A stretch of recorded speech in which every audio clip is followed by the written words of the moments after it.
எல்லாரும் வேத வசனத்தை எடுத்துக்கொள்வோம். யோவான் சுவிசேஷம் 4ஆம் அதிகாரம் 46வது வசனம் முதல். பின்பு இயேசு தாம் தண்ணீரை திராட்சரசமாக்கின கலிலேயாவில் உள்ள கானாவூருக்கு மறுபடியும் வந்தார். அப்பொழுது கப்பர்நகூமிலே ராஜாவின் மனுஷர் ஒருவனுடைய குமாரன் வியாதியாய் இருந்தான்.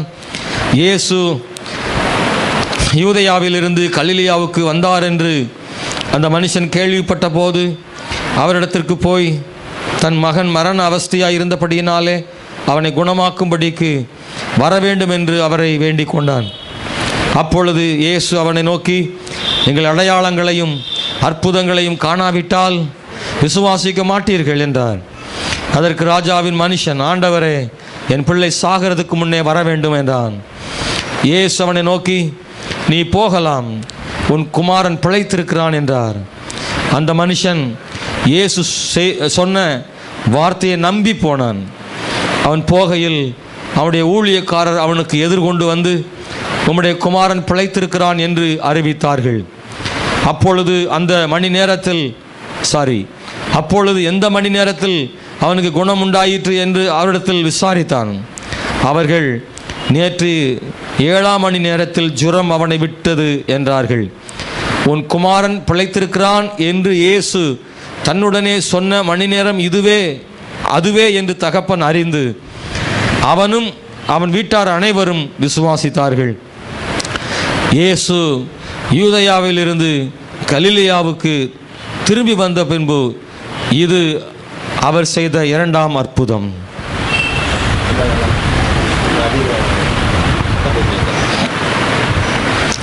இந்த காலவேளையில் அன்பான கர்த்தருடைய பிள்ளைகளே, ஆண்டவர் நம்முடைய வாழ்விலே பெரிய காரியங்களை செய்வாராக.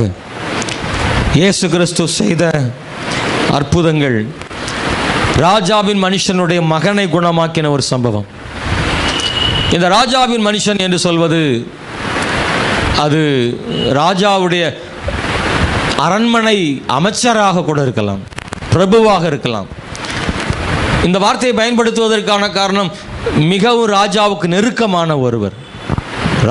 மிகவும் நெருக்கமான ஒருவர். இதை கேட்கிற சகோதரனே சகோதரியே, இந்த காலவேளையில் இந்த ராஜாவின் மனுஷர் என்று சொல்லப்படுகிற இந்த அமைச்சரோ பிரபுவோ அதிகாரியோ அவருடைய குமாரனுக்கு கர்த்தர் கொடுத்த சுகத்தின் மூலமாக அவனில் இருந்து வளர்ந்த அந்த விசுவாசம் அப்படின்றத உங்க கூட நான் பேச விரும்புகிறேன். ராஜாவின் மனுஷனுடைய விசுவாசம், வளர்ச்சியடைந்த விசுவாசம்.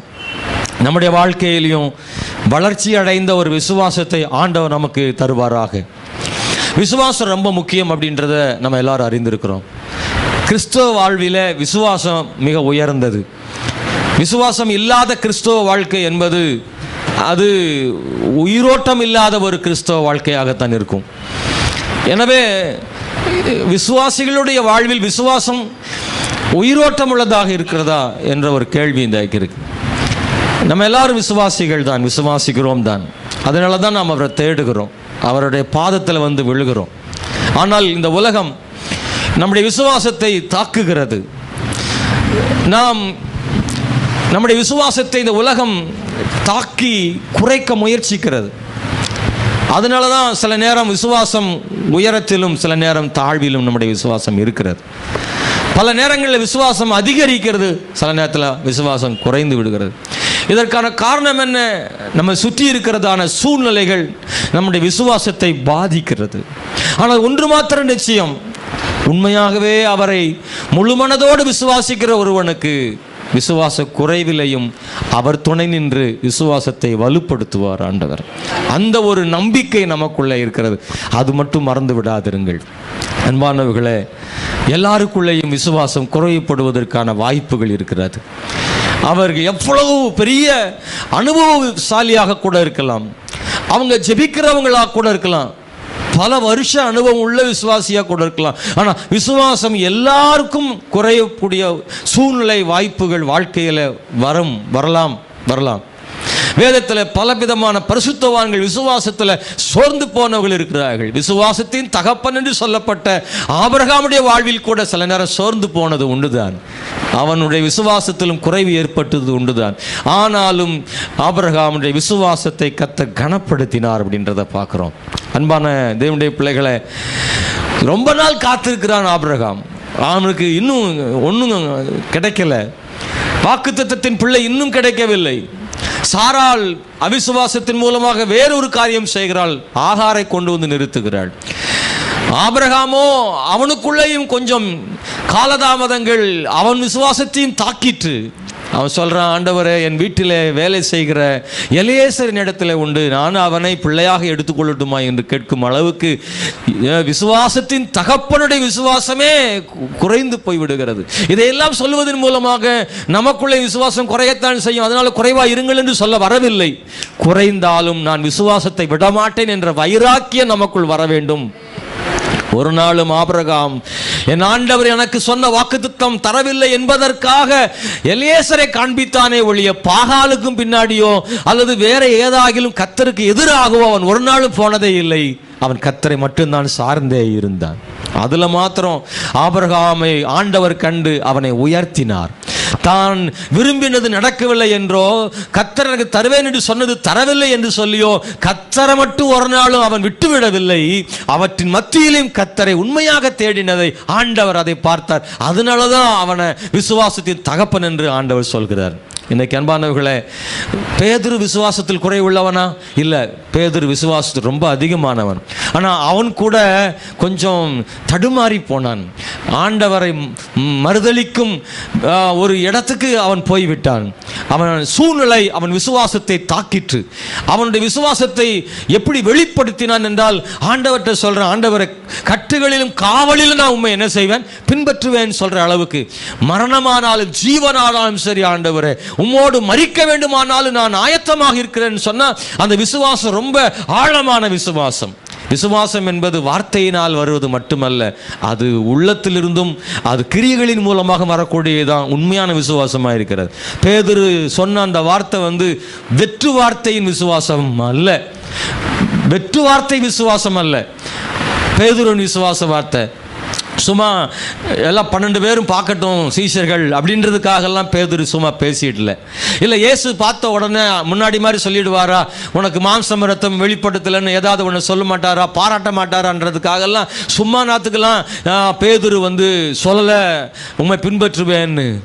இல்லை, பேதுரு உண்மையாகவே விசுவாசம் உள்ளவன் தான், உண்மையாகவே விசுவாசம். பேதுருக்கு உண்மையாக விசுவாசம் ஒன்று இல்லாவிட்டால் அவன் எப்படி படகில் இருந்து கால் ஊன்றி கடலில் நிற்பானா, கால் இறங்குவானா படகில் இருந்து? அந்த ஒரு காட்சியே அவரை எவ்வளவு விசுவாசிக்கிறான் என்பதற்கு ஆதாரமாக இருக்கிறது. இயேசு நடுக்கடலிலே ஆழ்கடலிலே நின்று கொண்டிருக்கிறார். படகு அங்குமிங்குமாக அலக்கழித்து கொண்டிருக்கிறது. பேதுரு சொல்றான், நீரேயானால் நான் உம்மிடத்தில் நடந்து வர எனக்கு இடம் தாரும் என்று, அனுமதி தாரும் என்று கேட்கிறான். நடந்து வா என்றான்.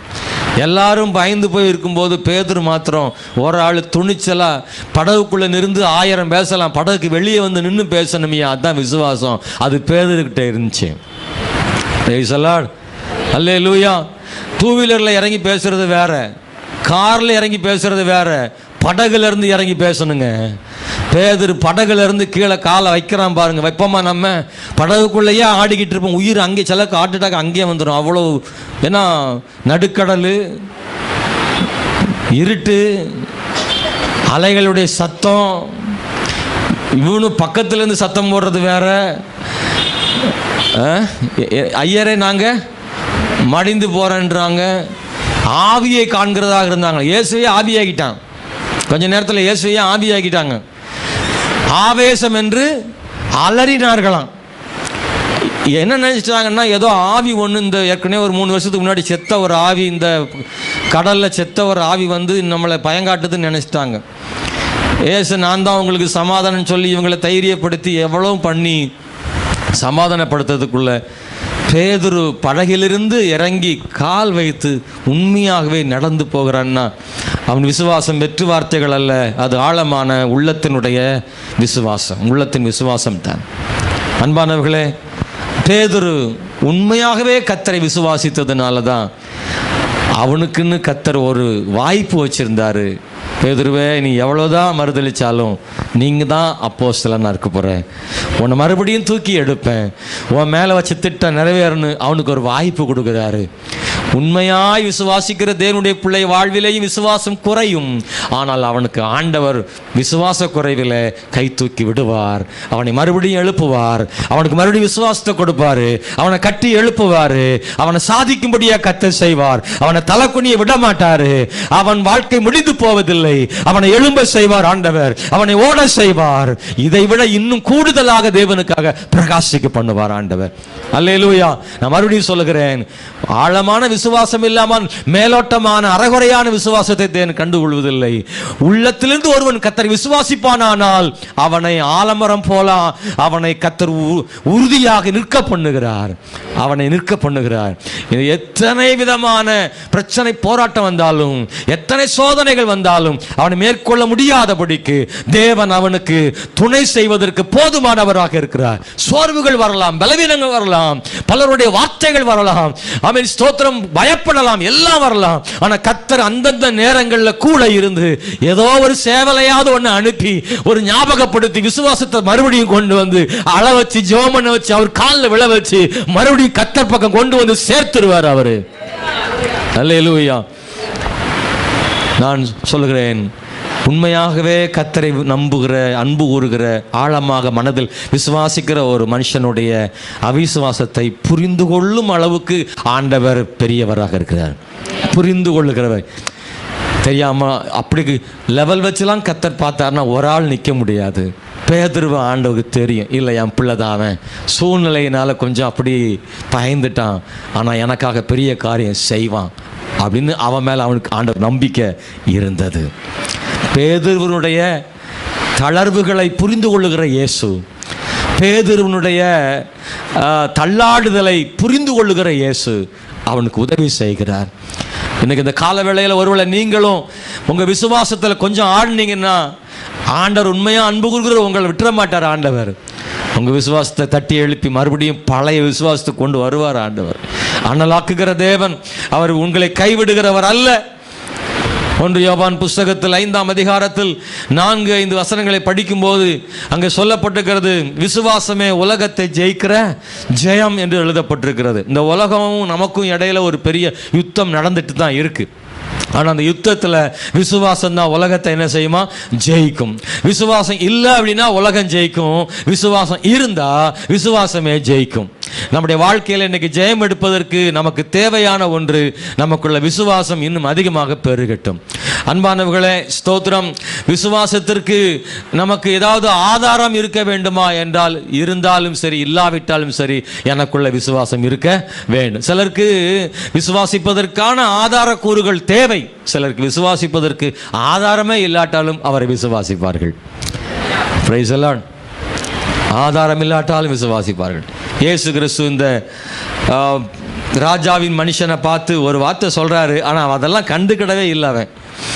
அவன் அதெல்லாம் கண்டுக்கிடவே இல்லை. என்ன சொல்றாரு? நீங்கள் அடையாளங்களையும் அற்புதங்களையும் காணாவிட்டால் விசுவாசிக்க மாட்டீர்கள் என்றார். அதற்கு ராஜாவின் மனுஷன், ஆண்டவரை என் பிள்ளை சாக முன்னே வர வேண்டும். அவனுக்கு அவர் என்ன சொல்றான்றதெல்லாம் இப்போ அவனுக்கு என்ன மண்டல புரியலை. அவன் சிச்சுவேஷன் என்ன தெரியுமா? இப்போ அவனுடைய சூழ்நிலை என்ன தெரியுமா? அதையும் அவர் புரிஞ்சுக்கிறார். அவன் நம்ம ஒன்று சொல்லிக்கிட்டு இருக்கோம், அவன் ஒன்று, நம்மளும் சில நேரத்தில் அவர் ஒன்று சொல்லுவோம், நம்ம ஒன்று சொல்லிக்கிட்டு இருப்போம். தெரியுமா? அவர் என்ன சொல்றாரு? இயேசு அற்புதங்களையும் அடையாளங்களையும் காணாட்டா இவன் அற்புதத்தை வந்திருக்கான், இவனுக்கு தான் செய்தி. இந்த மக்கள் அற்புதம் அடையாளத்துக்கு தான் வர்றாங்க, இதை காணலைன்னா விசுவாசிக்க மாட்டாங்கன்னு அவர் சொல்லிட்டு இருக்காரு. இவன் சொல்றாங்க மகன் ஜாமுன்னாடி வரும். ஆண்டவர் என்னடா நீ, நான் ஒன்று சொல்கிறேன் நீ ஒன்று சொல்கிற, நான் சொல்கிறது முதல்ல காதல் வாங்க. இன்றைக்கி ஒரு டாக்டர்னு அப்படின்னு சொல்லுவார். இந்த டாக்டர்கிட்ட எப்படி இந்த மாதிரி பேச்சுவார்த்தை, டாக்டர் நோயாளியாக இருந்தது என்ன நடந்துன்னு நினைக்கிறீங்க? அவ்வளோதான், திட்டிப்பிடுவாங்க. நான் டாக்டரா நீ டாக்டரா? முதல்ல வாய் மூடு, நான் சொல்கிறத செய். இப்போலாம் கேட்கலாம் முடியாது. இந்த மாத்திரை எதுக்கு டாக்டர்? தண்ணியை போட்டு விழுங்கு, கொடுக்குறத விழுங்கு, அவ்வளோதான். ஏன் எதுக்குன்னு கேட்கலாம் கூடாது, அவ்வளோதான், முடிஞ்சு போச்சு. இயேசு கிறிஸ்து சொல்கிறாரு, நான் அற்புதங்களையும் அடையாளம் காணாவிட்ட யாரும் நம்ப மாட்டாங்கன்னு சொல்லிக்கிட்டு இருக்கேன், நீ என் மகனை காப்பாற்றிக்கிட்டு இருக்கிற அப்படின்லாம் சொல்லவே இல்லை. ஒன்றுமே சொல்லலை. நீ போகலாம், உன் குமாரன் பிழைத்திருக்கிறான். அப்படியானால் ஒரு மனுஷனுடைய வெறும் விசுவாசத்தை மட்டும் பார்க்காமல் அவன் சூழ்நிலைகளையும் புரியும் ஆண்டவராக நம்முடைய ஆண்டவர் இருக்கிறார். நம்முடைய ஆண்டவர் சூழ்நிலைகளை புரியும், சூழ்நிலைகளையும் சேர்த்தே புரிந்து கொள்ளும். ஆபிரகாமுடைய விசுவாசத்தின் உயர்வையும் பார்க்கிறாரு. அவனுடைய விசுவாசத்தில் ஓர் இடத்துல கொஞ்சம் பிரச்சனை இருக்குல்ல, அங்கே என்ன சூழ்நிலை என்பதையும் இயேசு பார்க்கிறார். ஆண்டவர் நினைக்கிறாரு, இவ்வளோ வருஷமா அவனுக்கு நம்ம ஒன்றும் கொடுக்காம வச்சிருக்கோமே, அதனால தான் அந்த பையன் அப்படி கேட்கான்னு அவர் புரிஞ்சுக்கிறார். புரியலன்னா வெட்டு ஒன்று துண்டு 2000 புரிந்து கொள்ளும் ஆண்டவர் தான். அதனால தான் ஆபிரகாமே, நான் உனக்கு மகா பெரிய பலனும், உனக்கு அந்த டைமில் தான் சொல்கிறார், உனக்கு பலனும் கேடகமாக இருக்கிறான்னு அவனுக்கு வந்து சொல்லி அவனை தைரியப்படுத்துகிறாரு. நான் இருக்கிற உனக்கு என்று சொல்லுகிறார். இந்த கால வேளையில் இதை கேட்கிற சகோதரா சகோதரி, நம்முடைய விசுவாசத்தின் அளவீடுகளை கர்த்தர் அதிகமாக்க விரும்புகிற அதே நேரத்தில் நம்முடைய சூழ்நிலைகளை புரிந்து கொள்ளுகிற இடத்திலும் ஆண்டவர் இருக்கிறார் என்பதை மறந்து விடாதிருங்கள். இவனுடைய சூழ்நிலை என்ன? வீட்டிலே மகன் மரண அவஸ்தையாக இருக்கிறான். அப்படியே கற்பனையாக நீங்கள் அந்த வீட்டை பாருங்கள். அந்த வீட்டுக்குள்ளே அவருடைய மகன் வந்து உயிருக்கு போராடுகிறான். சிலர் சொல்கிறாங்க இது ரொம்ப கஷ்டம் அப்படின்றாங்க. இன்னொருத்தர் சொல்கிறாங்க 3 நாள் வேணா பார்க்கலாம், தாங்கும்னு நினைக்கிறேன்னு ஒரு அம்மா, பாட்டியம்மா நாடி பிடிச்சி பார்த்து சொல்லிட்டு போகுது. இன்னும் சிலர் சொல்கிறாங்க முழிக்கிற கண் அசைவு இல்லை அதனால் அப்படின்னு சிலர் சொல்கிறாங்க. வாய்ப்பு இருக்குன்றான் சிலர் வாய்ப்பு இல்லைன்றாங்க. அப்படிப்பட்ட 2ஆம் கட்ட நிலையில் இருக்கக்கூடிய ஒரு மகனை வீட்டில் படுக்க வைத்திருக்க தாய் ஒரு பக்கமாக இருந்து அழுதுகிட்டு இருக்கிறா, கூட பிறந்தவங்க அழுதுட்டு இருப்பாங்க. சிலர் ஒருத்தர் சொல்கிறாரு, அந்த காட்டில் ஒரு பச்சைலை ஒன்று இருக்குன்றாங்க, அதை கொண்டு வந்து எப்படியா கொடுத்தா ஏதாவது கேட்கும்னு அதுக்கு 2 பேர் போயிருக்கான். அங்கிட்டு ஓடி இருக்காங்க 2 பேர். பக்கத்தில் ஆசிரியத்தில் ஒரு வைத்தியம் இருக்கிறவன், அவர் கொஞ்சம் பார்த்துட்டு வரலாம்னு அங்கே ஒரு 2 பேர் அனுப்பியிருக்காங்க. அவன் வந்து வேலைக்காரங்கள் உள்ள ஒரு பெரிய மனுஷன். அதனால 4 பேர் 4 பக்கம் ஓடும்போது இவனுக்கு ஒரு காதில் ஒரு செய்தி வந்து கிடைக்குது, இயேசு கிறிஸ்து தண்ணீரை திராட்சரசமாக்கினவர் இதே ஊருக்கு மறுபடியும் வருகிறார். அது அவனுக்கு கிடைத்த ஒரு வாய்ப்பு. அந்த நேரத்தில் அவர் அந்த ஊருக்கு வந்த ஒரு வாய்ப்பு. அவர் வரும் முன்னே அவர் இருக்கும் இடத்திற்கு அவன் போய், அவன் ஸ்தோத்திர தூரமான இடமாகத்தான் தெரிகிறது, அங்கே போய் அவரை சந்திக்கிறான். பதட்டம் ஓடுகிறது அவன் மனசுக்குள்ள. எப்படின்னா, என் மகனுடைய உயிர் பிரியறதுக்கு முன்னாடி இயேசுவை கொண்டு வந்து எங்கள் வீட்டில் சேர்த்துடணுன்ற அந்த வெறி அவனுக்குள்ள. என்ன ஓட்டம் ஓடினானோ தெரியாது, எவ்வளோ வேகமாக போனானோ தெரியாது. இயேசுவே, நீர் என் வீட்டுக்கு வந்து என் மகனை குணமாக்கணும்னு அவர் வந்து அதுக்குள்ள இடையில விசுவாசம் அப்படின்றாரு. அவன் சொல்றான், அதை பத்தி எனக்கு கவலை கிடையாது ஆண்டவரே, அவன் சாகுக்கு முன்னே என்ன செஞ்சிருங்க, நீங்க என்ன திட்டுமோ திட்டிக்குவாங்க, ஆனா அவன் சாகிறதுக்குள்ள வீட்டுக்கு என்ன செய்யுங்க, வந்துருங்க. அவன் பிடியில கரெக்டா நிற்கிறான். அன்பான தேவனுடைய பிள்ளைகளே, இயேசு சொன்ன வார்த்தை அங்கே வீட்டில் இருக்கிற அவனை கர்த்தர் குணமாக்கினார். ஸ்தோத்திரம். இவன் போகும் முன்பதாகவே அவனுக்கு எதிராக வேலைக்காரர்கள் வருகிறார்கள். வந்து அவனை பார்த்து உம்முடைய மகன் பிழைத்திருக்கிறான் என்று சொல்கிறாள். எப்போ அவன் சுகமானான்னு கேட்கிறான். ஸ்தோத்திரம். இயேசு சொன்ன அந்த நேரத்தில் அவன் சுகமடைந்தான். இதை கேட்கிற சகோதரனே சகோதரியே, இந்த மனுஷனுடைய விசுவாசத்தை நீங்கள் கவனிக்கும்படி அன்போடு உங்களை கேட்டுக்கொள்ளுகிறேன் ஐயா. விசுவாசத்தில் குறைவுள்ள ஒரு மனுஷனுக்கு தேவன் எவ்வளவு துணை செய்கிறார் தெரியுமா? பேதுரு பற்றி நான் சொன்னேனே, அவன் ரொம்ப விசுவாசம் உள்ளவன் தான், அவரை உண்மையாக நேசிக்கிறவன் தான், மற்றவர்களுக்காக அல்ல. அப்படிப்பட்டவனை கர்த்தர் புரிந்து கொண்டு ஆண்டவர் சொல்றாரு, கோதுமையை சுலகில் போட்டு புடைப்பதற்காக பிசாசு உத்தரவு கேட்டுக்கொண்டான். ஆண்டவர் சொல்றாரு, உன் விசுவாசம் ஒழிந்து போகாதபடி உனக்காக நான் வேண்டிக் கொண்டேன். அப்படி நான் உண்மையாக ஆண்டவரை நேசிக்கிற, உண்மையாய் விசுவாசிக்கிற ஒரு தேவனுடைய பிள்ளை விசுவாசம் குறையும் போது நம்ம விசுவாசம் கூடுறதுக்கு அவர் என்ன செய்யறாராம், வேண்டிக் கொள்றாரா. அப்போ நம்ம விசுவாசத்தின் மேல் அவர் எவ்வளவு கவனம் செலுத்துறார் அப்படின்றத கவனிக்கும்படி அன்பாய் கேட்கிறேன். அன்பானவர்களே, இந்த ராஜாவின் மனுஷனுடைய விசுவாசத்தினுடைய வளர்ச்சியில் முதல் படி என்னன்னா, கேள்விப்பட்ட போது அவன் புறப்பட்டு போனான் இயேசுவை பார்க்க. கேள்விப்படுற எல்லாருமா அதை நம்புறாங்க? இல்லை, கேள்விப்படுற எல்லாரும் நம்பல. எத்தனையோ பேர் கேள்விப்பட்டதெல்லாம் அந்த செய்தியை வந்து உண்மையான செய்தியான்னு யோசிக்கவில்லை. சிலர் அதை விட்டுவிட்டார்கள். இதெல்லாம் சும்மா வாய்ப்பேச்சாக இருக்கும் என்று நினைத்தார்கள். ஆனால் யாரெல்லாம் இயேசுவை பற்றி கேள்விப்பட்ட செய்தியை நம்பினார்களோ அவர்கள் அந்த ஆசீர்வாதங்களை பெற்றுக்கொண்டார்கள், அற்புதங்களை பெற்றுக்கொண்டார்கள். அற்புதத்தினுடைய முதல் படி இந்த கேள்விப்படுதல் தான் ஆரம்பிக்கிறது. முதல் கேள்விப்படுதலையே சரியாக ஒரு மனுஷன் கையாண்டால் அவன் அற்புதத்துக்கு நேராக விசுவாசத்தில் நடத்தப்படுவான். ஆனால் அந்த முதல் கேள்விப்படுதலையே அவன் விட்டுட்டான்னா அற்புதத்தின் வாசலுக்கே அவனால் போய்விட முடியாது. அவன் முதல் கேள்விப்படுதல் ரொம்ப ரொம்ப முக்கியமானது. உங்களுக்கும் எனக்கும் முதலில் கேள்விப்பட்ட சம்பவம், இடம் உங்களுக்கு ஞாபகம் இருக்கிறதா? அன்பானவர்களே, நீங்கள் இயேசுவை பற்றி முதலில் இயேசுவின் சுவிசேஷத்தை கேள்விப்பட்ட இடம், நாள், சந்தர்ப்ப சூழ்நிலை உங்களுக்கு ஞாபகத்தில் இருக்கிறதா? எனக்கு ஞாபகத்தில் இருக்கிறது. எங்கள் குடும்பம் ஒரு வாடகை காம்பவுண்ட் வீட்டில் குடியிருக்கும் பொழுது ஒரு அதிருபன் அப்படின்ற ஒரு அண்ணன், அவங்க அந்த வீட்டுக்கு தண்ணி பிடிக்க வரும்போது எங்கள் அம்மாவிடத்தில் சொன்ன, அதான் நான் சின்ன பையனாக இருக்கும்போது நான் பார்த்துருக்கிறேன். சிஸ்டர், நீங்கள் உங்கள் கொழுந்தன் சொன்னார், நீங்கள் சர்ச்சுக்கு வரணுமா, ஆண்டவரை அறிந்து கொள்ளுங்கள், அவர் உங்களை நேசிக்கிறாருன்னு இயேசுவின் சுவிசேஷத்தை சொன்னதை நான் பார்த்துருக்கிறேன். அது முதல் கேள்விப்படுகிறது. உடனெல்லாம் போயிடல, ஆனால் அந்த கேள்விப்பட்ட செய்தி கொஞ்சம் நாளாக கிரியை செய்து என் தாயார் இயேசுவை அறிந்து கொண்டார்கள். அதற்கு பிறகு முழு குடும்பமும் ஆண்டவர் அறிந்து கொள்ள கிருபை செய்தார்.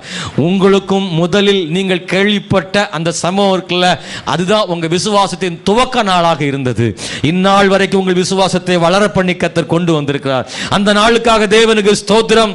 யாரோ ஒருவர் சொன்னார்கள், இந்த ராஜாவின் மனுஷனுக்கு யாரோ ஒருத்தர் சொல்லியிருப்பாங்க தானே, அந்த ஆளு இப்ப மறுபடியும் பார்த்தான்னா இந்த ராஜா மனுஷன் அவருக்கு ஒரு மோதிரம் கூட வாங்கி போட்டிருப்பாரு. உங்களுக்கு புரியுதா? எத்தனை பேருக்கு புரியுது? அந்த ராஜாவின் மனுஷர் தனக்கு ஒருத்தர் சொன்னார்ல, இயேசு கிறிஸ்து கலிலேயாவுக்கு வந்திருக்காரு அப்படின்னு ஒருத்தர் சொல்லியிருப்பார்ல, அவரை பார்த்து அந்த ராஜா மனுஷன், நல்ல வேலையா, சரியான நேரத்தில் எனக்கு இயேசு வந்த செய்தி சொன்ன, நீ சொல்லணும் எனக்கு தெரிஞ்சிருக்காதுன்னு கூட சொல்லியிருக்கலாம் கூட. நம்முடைய வாழ்வில் இயேசுவை முதலில் நமக்கு அறிமுகப்படுத்திய மனிதருக்காக தேவனுக்கு ஸ்தோத்திரம். ஹல்லேலூயா. அவர்களுக்கு நன்றி உள்ளவர்களாக இருப்போமாக.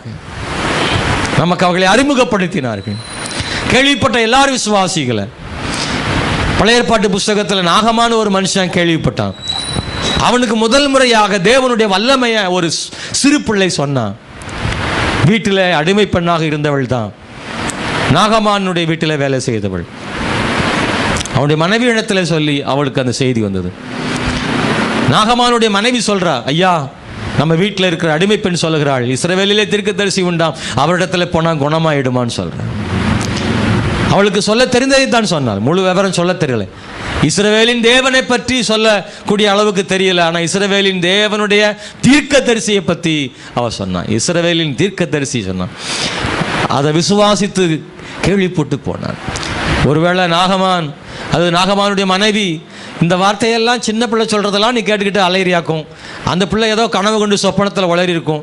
இது ஏதோ பிளான் பண்ணி நம்மளை அவள் ஊருக்கு கூட்டு போய் விடுறதுக்கு சொல்லுதோ என்னமோ தெரியல, தப்பிக்கிறதுக்கு வழி பார்க்குதோ என்னமோ தெரியல, இப்படி என்னெல்லாமோ நினச்சி சந்தேகப்பட்டிருந்தான்னா நாகமான் வாழ்விலே அற்புதங்களை கண்டிருக்கவே முடியாது. இயேசுவை பற்றிய செய்தியை முதலில் கேள்விப்படும் போது யார் விசுவாசிக்கிறார்களோ அந்த விசுவாசம் பெரிது. அதை இந்த ராஜாவின் மனுஷன் விசுவாசித்தான், இந்த நாகமான் விசுவாசித்தான். அதனாலதான் அவங்க அற்புதங்களை கண்டார்கள். இதை கேட்கிற சகோதரனே, முதலில் ஆமென், இயேசுவை பற்றிய செய்தியை கேள்விப்படுதல். ரெண்டாவது அப்படின்னா இயேசுவினுடைய வார்த்தையை விசுவாசித்தல். ஸ்தோத்திரம். இப்போ கேள்விப்பட்டுட்டான், இயேசு பக்கத்தில் வந்துட்டான். இப்போ இயேசு கிறிஸ்துவிட்ட பக்கத்தில் வந்து நிற்கும் போது ஆண்டவர் சொல்றாரு, நீ போகலாம். அவனுக்கு சொல்லப்பட்ட வார்த்தை, நீ போகலாம், உன் பிள்ளை சுகமா பிழைத்திருக்கிறான்னு ஒரு வார்த்தை. அந்த வசனத்தின் கடைசி வார்த்தை சொல்லுது, இயேசு சொன்ன வார்த்தையை நம்பி போனான். சொல்லுங்க, நம்பி போனான். அந்த வார்த்தை படிக்கும்போது நம்பிக்கையோடு போங்க அப்படின்னு நம்ம சொல்லுவோம்ல, நம்பிக்கையாக போகிறான். அவன் எந்த அளவுக்கு நம்பிக்கையோடு போனான் இல்லை?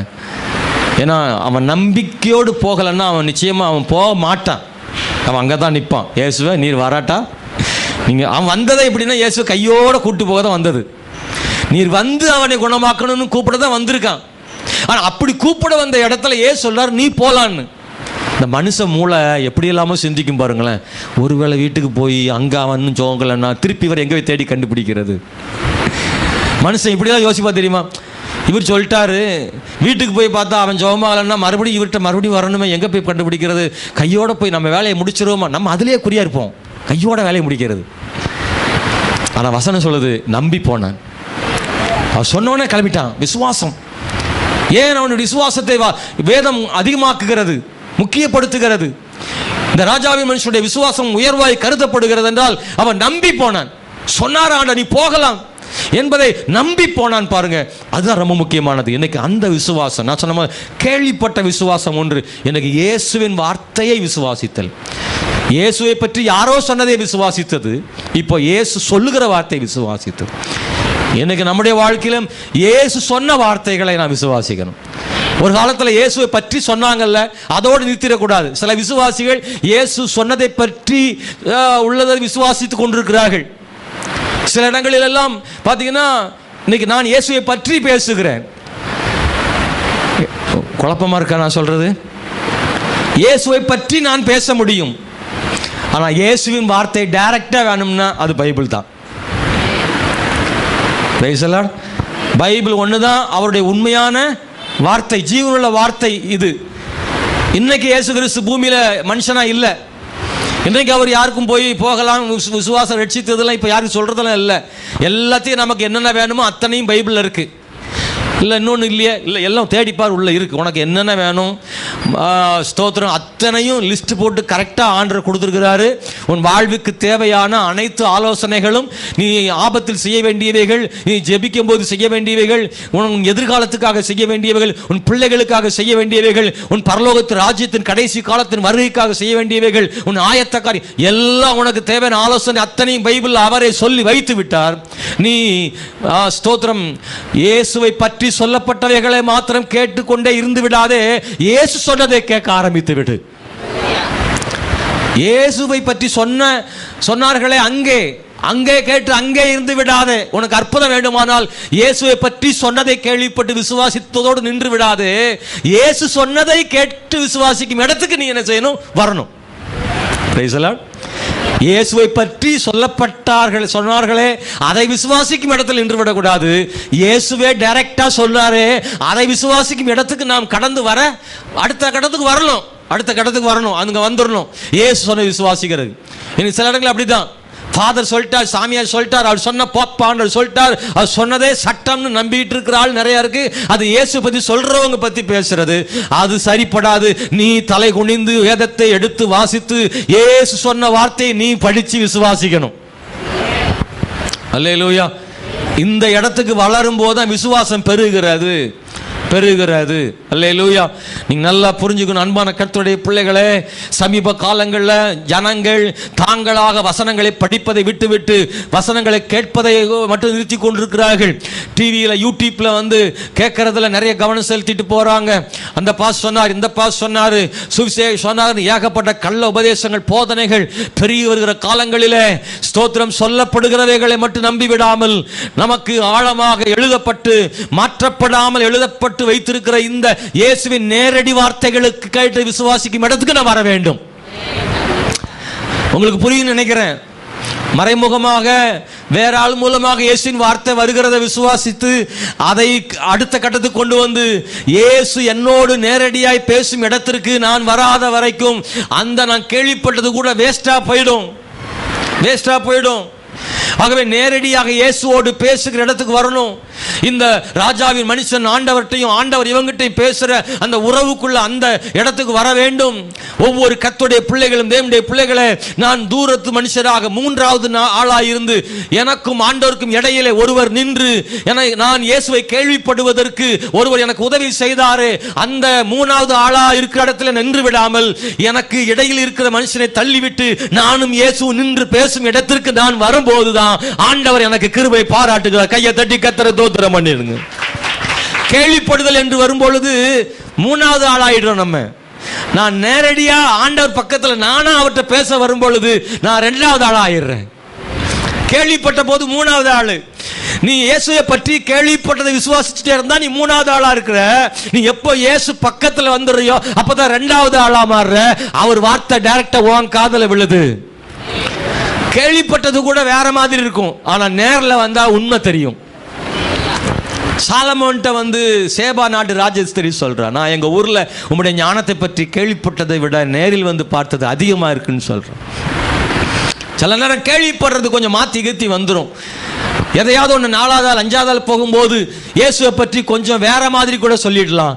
ஆனால் கர்த்தர் நல்லவர் என்பதை ருசித்து பார்க்கணும்னா இயேசு பக்கத்தில் வந்து கேட்டால் தான் தெரியும் அவர் எவ்வளவு நல்லவர் என்பதையும், அவர் எவ்வளவு வல்லமையானவர் என்பதையும், அவருடைய வார்த்தை எவ்வளவு பெரிதென்பதையும், அவர் விசுவாசத்தை காண்கிற தேவன் என்பதையும் அருகில் வரும்போது தெரியும். 3வது ஆளாக இல்லை, நான் அவர் பக்கத்தில் வந்து 2வது ஆளா அவருக்கு அடுத்து நான் நின்று அவர் சத்தத்தை என் காதில் கேட்கணும்.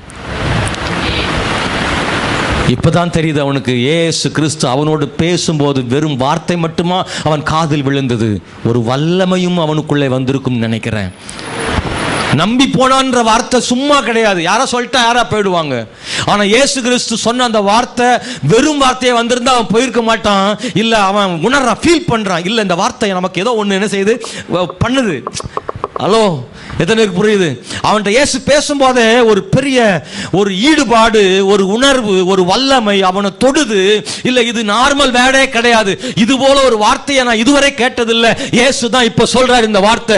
அவர் பிழைத்திருக்கிறான்னு சொன்ன வார்த்தையை எனக்கு நம்பிக்கை வந்துருச்சு. ஏன்னா அந்த வார்த்தைக்குள்ள ஒரு வல்லமை இருக்கிறத என் பாடியில ஃபீல் பண்றேன்னு ஃபீல் பண்ணிருப்பான். அதனாலதான் நம்பி அவன் புறப்பட்டு போனான். சகோதரனே சகோதரியே, 2ஆம் இடத்திற்கு வரணும். இயேசுவோடு தனியாக நின்று நானும் அவரும் இருக்கிற இடத்துல. இன்னைக்கு நிறைய பேர் இலவச ஜபத்தில் கதையை ஓட்டுறாங்க. எனக்காக ஜெபம் பண்ணிக்கோங்க, எனக்காக என் குடும்பத்துக்காக ஜெபம் பண்ணிக்கோங்கன்னு 3வது நபராக நின்று, நடுவில் ஒரு பரிந்து பேசுகிறவராக நின்று இன்னொருத்தட்ட ஜெபத்தை வாஞ்சிக்கிறவங்களா இருக்காங்க. தப்பு கிடையாது, ஆனால் அந்த இடம் அது ஒரு குறிப்பிட்ட லெவல் தான். அதை தாண்டி நீங்களும் நானும் இயேசுவோடு நேரடியாக பேசுகிற தனி ஜெப நேரத்துக்கு வந்துட வேண்டும். தனியாக கர்த்தரோடு அமர்ந்திருக்கிற நேரம், தனியாக பைபிள் படிக்கிற நேரம், எனக்காக இயேசு எனக்கு என்ன சொல்லி வச்சிருக்கிறாரு, என் கூட கர்த்தர் இன்னைக்கு என்ன பேச விரும்புகிறாரு, இன்னைக்கு இந்த கால வேளையில் பாஸ்டர் பிரசங்கம் பண்ணாலும் ஏன் கூட தேவன் என்ன பேச விரும்புகிறார்ன்றத யோசிக்க, ஆழமாய் சிந்திப்பதற்கு தன்னை முழுமையா ஒப்பு கொடுக்கிற ஒரு இடத்திற்கு நீங்களும் நானும் வர வேண்டும்.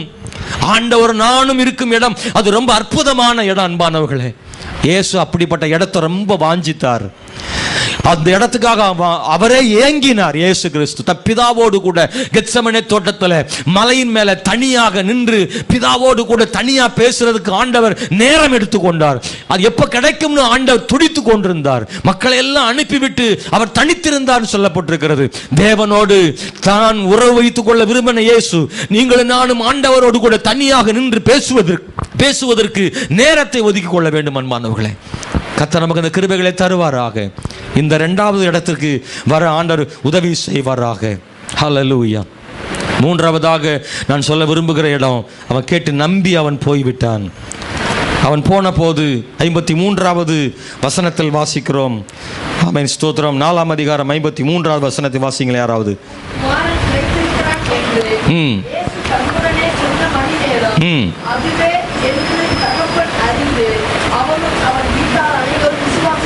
இங்கே வாசிக்கிற போது அவன் சுகமடைந்து விட்டான். இயேசுடைய வார்த்தைகளை விசுவாசிப்பதற்கும் இயேசுவை விசுவாசிப்பதற்கும் ரொம்ப வித்தியாசம் என்ன செய்யுதுன்னா இருக்கு. இப்போ முதல்ல இயேசுவை பற்றி கேள்விப்பட்டு விசுவாசித்தான், இப்பொழுது இயேசுவின் வார்த்தைகளை விசுவாசித்தான், இப்பொழுது இயேசுவையே விசுவாசிக்கிறான். Praise the Lord. வார்த்தைகளை விசுவாசித்தது வேறு. போகலாம், அவன் பிழைத்திருக்கிறான் அந்த ஒற்றை வார்த்தைக்காக விசுவாசித்து போனான். இப்போ அது தற்காலிகமானது. தன் பிள்ளை குணமடைவதற்காக மட்டும் விசுவாசித்த விசுவாசம். ஆனால் இப்பொழுது 3வது விசுவாசம் என்ன விசுவாசம் படியேறான் அப்படின்னா, இந்த விசுவாசம் ஒரு நாளைக்குரியது அல்ல, ஒரு வருஷத்துக்குரியது அல்ல, இன்னைக்குரியது அல்ல, எந்நாளுக்கும் போதுமான ஒருவர். நான் முதல்ல வார்த்தையை விசுவாசித்தேன், இப்போ அந்த சொன்னவரை விசுவாசிக்கிறேன். ஏன்னா வார்த்தை ஒரு நேரம் தான் கிடைக்கும், அவர் இருந்தால் வார்த்தை பலமுறை கிடைக்கும். கையத்தட்டி கைது எத்தனை பேர் அல்லேலூயா. நான் இப்போ சொன்ன வார்த்தையை விசுவாசிக்கிறேன். அது ஒரு நேரத்துக்கு தான் அந்த வார்த்தை கிடைக்கும், அதை விசுவாசிக்கிறேன். நிறைய பேர் ஒரே ஒரு வார்த்தையை மாத்திரம் விசுவாசித்துட்டு போதும்னு ஓடிட்டு இருக்காங்க. இல்லை, நான் இல்லை, இந்த வார்த்தையை சொன்ன ஒருத்தர் இருக்கார்ல, அவர் வாயிலிருந்து நான் எப்பெல்லாம் கேட்கணும் அப்பெல்லாம் வார்த்தை சரளமா வல்லமையா வந்துட்டே இருக்கும் பாருங்க. அந்த வல்லமையான வார்த்தையை சரளமா கொடுக்குற அந்த இயேசு இருக்கார்ல, அவர் எனக்கு வேணும், நான் அவரை விசுவாசிக்கிறேன் இடத்துக்கு இப்ப 3வது இடத்துக்கு மாறணும். அன்பானவர்களே, வார்த்தையை விசுவாசிப்பது வேறு, வார்த்தை சொன்னவரை விசுவாசிக்கிறது வேறு. இவன் அந்த இடத்துக்கு வந்துட்டான், முழுமையாக விசுவாசிக்கிறான். வீட்டுக்கு வந்து கேட்குறான், எந்த நேரம்? அவர் சொன்ன நேரம் தானே. ஆமாம், அந்த சொன்ன நேரம் தான். அவன் பிழைத்து விட்டான்.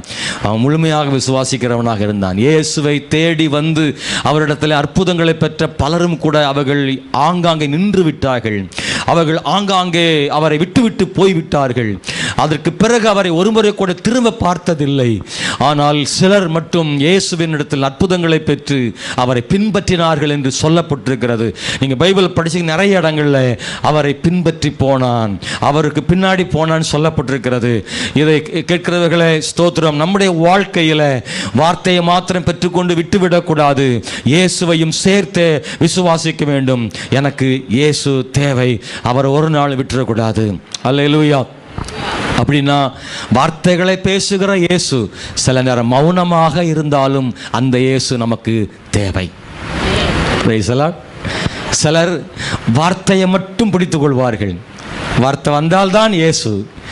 இல்லை, இயேசுவை விசுவாசிக்கிறவங்க எந்த இடத்துக்கு வந்துடுறாங்கன்னா, வார்த்தை வரும்போதும் தோத்துறோம், ஒரு வார்த்தையும் வரலையா அப்பவும் தோத்துறோம்.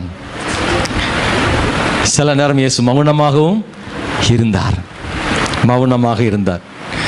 நம்ம வாழ்க்கையில் சில நேரம் ஆண்டவர் கிரியை செய்துட்டு இருப்பார், வெளியே தெரியும். ஆனால் சில நேரம் ஒன்றுமே செய்யாத மாதிரி இருக்கும். ஆனால் கிரியை செஞ்சுக்கிட்டு தான் இருக்காரு, ஆனால் வெளியில் தெரியாது. இயேசு நமக்குள்ளே கிரியை செய்கிறது போல எந்த சிம்டம்ஸும் வெளியே தெரியாத மாதிரி இருக்கிறதுனால இயேசு எனக்காக எதுவுமே செய்யலைன்ற முடிவுக்கு வந்துடாதீங்க. இயேசு செய்துட்டே இருக்கிறார். விதை போட்டாச்சு, மேலே முளை வரல, விதை சும்மா இருக்கா? இல்லை, நமக்கு தெரியல. ஆனால் உள்ளுக்குள்ள ப்ராசஸ் நடந்துகிட்டே இருக்கு. நீங்கள் வேணா கண்ணாடி பாட்டில் விதையை போட்டு வேணா பாருங்க, தெரியும். அது உள்ளே இருந்து வரும். மண்ணுக்கு மேலே பூமிக்கு மேலே வர்றதுதான் நமக்கு தெரியும். உள்ளுக்குள்ள தொடங்கியாச்சு வேலை. இயேசு கிறிஸ்துவை விசுவாசிக்கிற சகோதரா சகோதரி, உன் வாழ்க்கையில தேவன் எந்த கிரியைகளும் செய்யவில்லை என்று எண்ணாதே. ஒன்றும் தெரியாமல் இருந்தாலும் கவலைப்படாதே. உனக்காக இயேசு வேலைகளை ஆரம்பித்து விட்டார். அது நடந்து கொண்டிருக்கிறது, ப்ராசஸ்ல இருக்கு. மண்ணுக்கு மேல வரும்போது தான் தெரியும். அல்லேலூயா. இயேசு கிறிஸ்து கிரியை செய்கிறார். அன்பான தேவனுடைய பிள்ளைகளை, 3வது இடத்துக்கு வந்துடணும். எந்த இடம்னா சரி, அவர் பேசினாலும் சரி பேசாட்டாலும் சரி, எனக்கு இயேசு தேவை. எனக்கு அவர் முதல்ல வார்த்தை, எனக்கு அவர்கிட்ட ஒரு நல்ல பிழைத்திருன்ற வார்த்தை வரணும். அந்த வார்த்தைக்கு தான் காத்திருக்கான் அவன். ஆனால் இப்போ அப்படி இல்லை. ஸ்தோத்திரம். 3வது, இந்த இயேசு எனக்கு போதும், அந்த இயேசு எனக்கு போதும். அவர் நல்லவர், எனக்கு நன்மை செய்தார், நான் அவரை விட மாட்டேன், அவரை பின்பற்ற விரும்புகிறேன் என்ற இடத்திற்கு வருகிறான். பேசும் ஆண்டவராக இருந்தாலும் மௌனமாக இருக்கிற ஆண்டவராக இருந்தாலும் என் வாழ்க்கையில் இயேசு மாத்திரம் போதும் என்ற வார்த்தை. 4வதாக ஒரு இடம் வந்துடுறோம் அன்பானவர்களே. இயேசுவை விசுவாசித்துட்டான். 4வது அவனுடைய விசுவாசம் என்னவாக மாறுகிறதுன்னு சொன்னால், தான் பெற்றுக்கொண்ட அந்த இயேசுவை, விசுவாசித்த இயேசுவை பிறர் விசுவாசிக்கும்படி பகிர்ந்து கொண்டான். வசனம் சொல்லுகிறது 53 வாசிக்கிறோம். கடைசியில் அந்த வசனம் சொல்லுகிறது, அவனும் அவன் வீட்டார் அனைவரும் விசுவாசித்தார்கள். அவன் வீட்டார் அனைவரும் விசுவாசித்தார்கள். அப்படின்னா இந்த ராஜாவின் மனுஷன் அவன் குணமடைந்து விட்டான். அந்த குணமடைந்த செய்தி எல்லா பக்கமும் கேட்குது. அது மட்டுமா அந்த வீட்டார் அனைவரும் ரட்சிக்கப்படுவதற்கு காரணம் என்றால் இல்லை.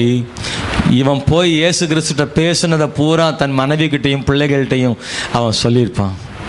என்ன மாதிரி இருக்கார் இயேசு, அவர் பேசும்போதே ஒரு வல்லம் இருக்கு, அவர் சுற்றி எவ்வளோ ஆட்கள், எத்தனை பேரை குணமாக்குறாரு, இயேசு சொன்ன வார்த்தை வல்லமை அந்த செகண்டில் அவர் சொன்ன அந்த நேரத்தில் கரெக்டாக நம்ம மகன் பிழைச்சிருக்கிறான்னா அவர் எவ்வளோ பெரிய வல்லமையான தேவன் அப்படின்றத அவரை பற்றி ஷேர் பண்ணுறான். இது விசுவாசத்தினுடைய 4வது படி வளர்ச்சி. ரொம்ப கவனம் செலுத்தணும் நம்முடைய வாழ்க்கையில்.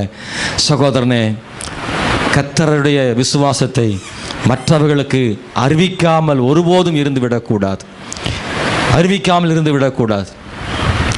ஒவ்வொரு கிறிஸ்தவனும் செய்ய வேண்டிய ஒரு வேலை, நாம் அறிந்து கொண்ட இயேசுவை, நாம் விசுவாசித்த இயேசுவை, நான் எந்த அளவுக்கு இயேசுவை விசுவாசித்தேனோ அந்த அளவுக்கு அந்த விசுவாசத்தை மற்றவர்கள் கொடுக்க வேண்டும். நான் தான் இயேசுவிடத்தில் கேட்டேன், எனக்கு இயேசு அற்புதம் செய்தார், நான் மட்டும் இயேசுவை நம்புகிறேன் என்று நின்று விடாதபடிக்கு இந்த இயேசுவை மற்றவர்களுக்கு ஷேர் பண்ணணும், கட்டாயம் செய்யணும். அது என்மேல் விழுந்த கடமைன்னு பவுல் சொல்றார். நம்ம எத்தனை பேர் இந்த விசுவாசத்தை நாம் பகிர்ந்து அளிக்கிறோம்?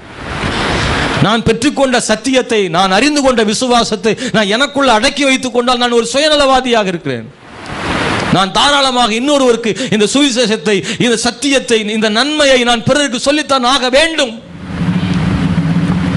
நான் கேள்விப்படுவதற்கு ஒருவன் எனக்கு சொன்னானே, பிறர் கேள்விப்படுவதற்கு நான் சொல்லாமல் இருந்தால் எப்படி? யாரோ ஒரு காய்கறி விற்கிற அம்மா, ஒரு பால் போடுற மனுஷன், பேப்பர் போடுற ஒருத்தர், எவராக கூட இருக்கட்டும், நீங்கள் பழகிக் கொள்ளுகிறதான, நீங்கள் நேசிக்கிறவர்கள், அவர்களுக்கு இந்த இயேசுவின் அன்பை சொல்லாவிட்டால் அவர்களுக்கு எப்படி தெரியும்? பிசாசானவனுடைய மனக்கண்களை குருடாக்கி வைத்துக்கிறான் பைபிள் சொல்லியிருக்க. நீங்களும் நானும் இந்த கண்களை திறக்கிறதுக்கு முயற்சிக்காவிட்டால் திரளான ஜனங்கள் இயேசுவோடு கூட நித்தியத்துக்கு வர முடியாது. அந்த பொறுப்பும் கடமையும் நமக்கு இருக்கிறது அல்லவா? இந்த புது வருஷத்தில் சகோதரனே, சகோதரியே, உங்க வாழ்க்கையில் ஒரு தீர்மானம் எடுங்க.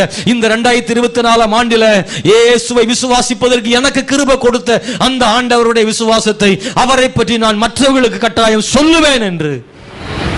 பலரை கிறிஸ்துவுக்குள் நீங்கள் கொண்டு வருவதற்கு கர்த்தர் அந்த பொறுப்பை உங்க மேல ஆண்டு கொடுத்திருக்கிறாரு. ஒரு நாள் வரும்பொழுது வெறும் கையனாய் பரலோகில் நான் வந்திடேன் இயேசுநாதான்னு ஒரு பாட்டு பாடுறோமே, அன்னைக்கு இயேசுவோடு கூட நாம் மத்திய ஆகாயத்தில் அவரை சந்திக்கும் போது நான் தனியாளாக அல்ல, நான் ஒருவனாக அல்ல, என்னால் எத்தனையோ பேர் இயேசு கிறிஸ்துவிடத்தில் வந்த ஒரு கைகளை பிடிக்க வேண்டும். எனக்கு அந்த இடத்துக்கு நாம் வரணும், அந்த இடத்துக்கு வரணும். இந்த ராஜாவின் மனுஷன் ரொம்பலாம் ஆண்டவரை பற்றி தெரியாது, இப்பதான் புதுசா இயேசு கிறிஸ்துவை தெரியும் அவனுக்கு. ஆனா தனக்கு தெரிந்த இயேசுவை மற்றவர்களுக்கு அறிவிக்கும் இடத்துக்கு வந்து விட்டான் அல்லவா? மாம்சத்தில் பிழைத்த மகன், ஆவியில் பிழைத்த குடும்பம். மாம்சத்தில் பிழைச்சது ஒருத்தன் தான், ஆனால் ஆவியில் பிழைச்சது முழு குடும்பமும். எல்லாரும் ரட்சிக்கப்பட்டாங்க, எல்லாரும் கர்த்தரை அறிஞ்சிட்டாங்க. எது பெரிய அற்புதம் தெரியுமா? அற்புதத்தில் இந்த ராஜாவின் மனுஷன் பெற்றுக்கொண்ட அற்புதம் சிறந்தது எது தெரியுமா? தன்னுடைய மகன் பிழைத்ததல்ல, தன் குடும்பம் ரட்சிக்கப்பட்டது. ஹல்லேலூயா. ஏனென்றால் ராஜாவின் மகன் பிழைத்தாலும் இன்னொரு நாள் அவன் என்ன செஞ்சிருப்பான்? இறந்திருப்பான். ஒரு நாள் மாம்சத்தில் பிழைத்தல் என்பது மறுபடியும் ஒரு நாள் மரணம் நடக்கும். ஆவியில் பிழைத்தல் என்பது ஒருபோதும் மறுபடியும் மரணம் இல்லை. கிறிஸ்துவை சந்திக்கும் நாளிலே நித்திய ராஜ்யத்துக்குள்ளே போவார்கள். எனவே நம்முடைய வாழ்விலே பெரிய அற்புதத்துக்கு நேராக நாம் விசுவாசம் தொடரட்டும். இம்மைக்கான மாம்சத்துக்கான அற்புதங்களுக்காக விசுவாசிப்பது தப்பில்லை, ஆனால் அதோடு நிறுத்தி கொள்ளாமல் ஆவிக்குரிய வாழ்க்கைக்கான விசுவாசத்தின் வளர்ச்சிக்காக நாம் ஓட வேண்டிய இடத்துல நம்ம இருக்கோம். ஆண்டவர்கிட்ட இவ்வுலகத்தின் ஆசைகளுக்காக மட்டும் இல்லை. அதனால தான் ஆண்டவர் சொல்றாரு, நீங்கள் அற்புதங்களையும் அதிசயங்களையும் காணாவிட்டால் என்னை அடையாளம் காண விசுவாசிக்க மாட்டீர்கள். அந்த சத்தியத்தை ஆண்டவர் வராரு. 5வதாக ரொம்ப கவனிக்க வேண்டிய ஒரு விஷயம், யோவான் சுவிசேஷம் 20ஆம் அதிகாரம், யோவான் சுவிசேஷம் 20ஆம் அதிகாரம் 27 முதல் 29 வரை உள்ள வசனங்களை படித்தால், பின்பு அவர் தோமாவை நோக்கி, நீ உன் விரலை இங்கே நீட்டி என் கைகளை பார், உன் கையை நீட்டி என் விலாவிலே போடு, அவிசுவாசியாயிராமல் விசுவாசியாயிரு என்றான். தோமாவிற்கு பிரதியுத்தரமாக, என் ஆண்டவரே, என் தேவனே என்றான். அதற்கு இயேசு, தோமாவே, நீ என்னை கண்டதினாலே விசுவாசித்தாய், காணாதிருந்து விசுவாசிக்கிறவர்கள் பாக்கியவான்கள் என்றார். இந்த புஸ்தகத்தில் எழுதியிராத வேறு அநேக அற்புதங்களையும் இயேசு தமது சீஷர்களுக்கு முன்பாக செய்தார். இயேசு தேவனுடைய குமாரனாகிய கிறிஸ்து என்று நீங்கள் விசுவாசிக்கும்படியாகவும் விசுவாசித்து அவருடைய நாமத்தினாலே நித்திய ஜீவன் அடையும்படியாகவும் இவைகள் எழுதப்பட்டிருக்கிறது. அல்லேலூயா. இயேசுவை தேவன் என்று விசுவாசிப்பதற்கு எழுதப்பட்டவைகள் மட்டும் இல்லை, இன்னும் எழுதப்படாமல் நிறையா இருக்கிறது. கொஞ்சம் எழுதியிருக்கு, அவ்வளோதான். எழுதப்படாமல் நிறையா இருக்கு. அதையும் காணாமல் நீ என்ன செய்யணும்? விசுவாசி. தோமாவை நீ கண்டு விசுவாசிக்கிறாய், காணாமல் விசுவாசிக்கிறவர்கள் பாக்கியவான்கள். சிலர் அற்புதங்களை கண்டு ரட்சிக்கப்பட்டவங்க இருக்காங்க, சிலர் அற்புதங்களை காணாமல் ரட்சிக்கப்பட்டவங்க இருக்காங்க. குழந்தைக்காக ஆண்டவர்கிட்ட வந்து குழந்தை கிடைச்சி எனக்கு கர்த்தர் குழந்தை கொடுத்தாருன்னு இயேசுவை ஏற்றுக்கொண்டவங்களும் உண்டு. குழந்தைக்காக கர்த்தர்ட்ட வந்து குழந்தை கிடைக்கல, பரவாயில்ல, ஆனா எனக்கு குழந்தை கிடைக்கல, இயேசு கிடைச்சிருக்கிறாரு, நித்திய ஜீவனுள்ள தேவன் அவர் போதும்னு அவரை நம்பி ரட்சிக்கப்பட்டவங்களும் இருக்காங்க. Praise the Lord. தேவைக்காக வந்தவர்கள், தேவைகள் சந்திக்கப்பட்டு ரட்சிக்கப்பட்டவங்க உண்டு, சந்திக்கப்படாமலும் ரட்சிக்கப்பட்டவங்க உண்டு. ஒரு அலைய சொல்ல மாட்டேன்றீங்களே. எண்ணிக்கை வேணா குறைவாக இருக்கலாம், ஆனால் நான் நினச்சதே நடக்கல. அப்படிலாம் உண்டு. நான் ஆண்டவரை எதிர்பார்த்து வந்தேன், எனக்கு கிடைக்கல, ஆனால் இயேசு இவ்வளோ அன்பானவர்னு தெரிஞ்சுக்கிட்டேன். இந்த இயேசு எனக்கு வேணும். அவரை விட மாட்டேன், அவரை விட மாட்டேன். அன்பான கர்த்தருடைய பிள்ளைகளே, கடைசி வரைக்கும் கஷ்டப்பட்டாலும் சரி இயேசுவுக்காக வாழ்கிற ஒரு பெரும் கூட்டம் இருக்கத்தான் செய்கிறாங்க. தேவைகள் இருக்குது, பிரச்சனை இருக்குது, வாழ்நாள் முழுசும் ஏதோ போராட்டம் ஓடிட்டு தான் இருக்குது. ஆனால் இந்த இயேசு ரொம்ப நல்லவர் தான். என் வாழ்க்கையில் குறை இருந்தாலும் நான் நம்புகிற இயேசு குறை இல்லாதவராக இருக்கார். எனக்கு தேவை இருக்கலாம், ஆனால் இயேசு தேவைகளை சந்திக்கிறவராக இருக்கிறாரு. நான் ரொம்ப பலவீனமான ஆள் தான், ஆனால் என் இயேசு ரொம்ப வல்லமையானவர், எனக்கு அவர் போதுமானவர்னு அவருக்காக கடைசி வரைக்கும் நிற்கிற ஒரு பெரும் கூட்டம் இருக்கிறது. அவங்க தான் இயேசுவின் நித்திய ஜீவனை கண்டுபிடித்தவர்கள். அல்லேலூயா. அந்த தேவன் அப்படிப்பட்டவர்களுக்கு பிரச்சனைகள் மத்தியிலும் போராட்டங்கள் மத்தியிலையும் கிருபைகளை தந்து தந்து தந்து அவங்களை நடத்தி அவர் கொண்டு போய் சேர்ப்பார். ஹல்லேலூயா. அவர் விடுவிக்கிற தேவனாகவும் இருக்கிறார். நம்ம எல்லாரும் கண்களை மூடி ஜெபம் பண்ண போகிறோம். இந்த ராஜாவின் மனுஷனுடைய வாழ்க்கையில் ஒரு 5 காரியங்களை நாம் கண்டோம். ராஜாவின் மனுஷன் 3வது நபராக கேள்விப்பட்டதை விசுவாசித்தான். கேள்விப்பட்டதை விசுவாசித்து அவன் 2வது நபராக இயேசுவின் வார்த்தையை விசுவாசித்தான். அதற்கு பிறகு இயேசுவையே விசுவாசித்து முதல் மனிதனாக அவரிடத்தில் வந்துவிட்டான். தான் அறிந்து கொண்ட விசுவாசத்தை பிறருக்கு சொல்லும் அளவுக்கு இன்னும் இயேசுவோடு நெருங்கிவிட்டான். அன்பானவர்களே, இயேசு பேசின வார்த்தைகளுக்காக மட்டுமில்ல, பேசாத வார்த்தைகளுக்காக மௌனமாக இருக்கிற இயேசுவுக்காக நிற்க துணிந்து விட்டான். எந்த நிலையிலும் இயேசு எனக்கு போதும் என்கிற இடத்திற்கு அவன் வந்து விட்டான். இது விசுவாசத்தினுடைய வளர்ச்சி. அற்புதங்கள், இம்மைக்கான அற்புதங்களுக்காக மட்டும் நான் இயேசுவை தேடாமல் மறுமைக்கான நித்திய வாழ்வுக்காக நான் இயேசுவை தேடுகிறேன். இயேசு எனக்கு என்ன செஞ்சாலும் சரி, எனக்கு அவர் வேணும், எனக்கு அவர் வேணும்.